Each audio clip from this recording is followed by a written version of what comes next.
चंद्रकांत खैरे यांनी आपल्या पत्नीसह आज श्री आई तुळजाभवानी मातेचं दर्शन घेतलंय। यावेळी महाविकास आघाडीतील सर्व उमेदवार विजयी होऊ दे असं साकडं त्यांनी आई तुळजाभवानीला घातलं असल्याचं सांगितलंय।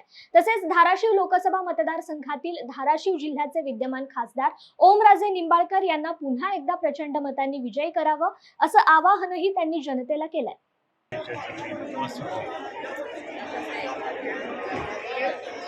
आज मी सुद्धा संभाजीनगरचा उमेदवार म्हणून लोकसभेचा उद्धव बाळासाहेब ठाकरे यांच्या गटात महाविकास आघाडीच्या गटात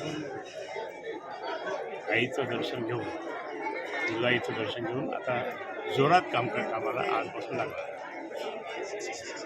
मी माझ्या या धाराशिवच्या सर्व मतदार बंधूंना विनंती करतो,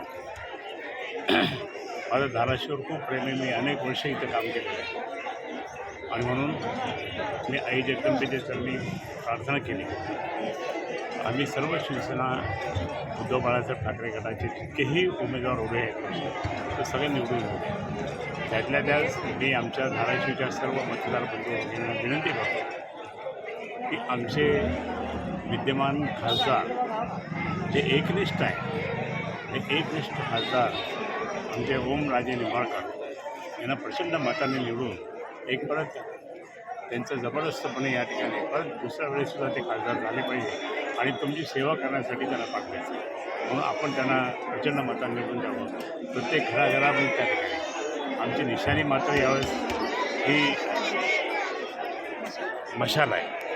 मशाललाच आपण मतदान करावं व माझ्या सहकार्याला म्हणजेच त्या ठिकाणी ओमराजे निंबाळकरांना प्रचंड मतांनी निवडून द्यावं ही आग्रहाची विनंती शिवसेना उद्धव बाळासाहेब ठाकरे या गटाचा नेता म्हणून मी या ठिकाणी विनंती करतो। जय हिंद, जय महाराष्ट्र, बोल भवानी की जय।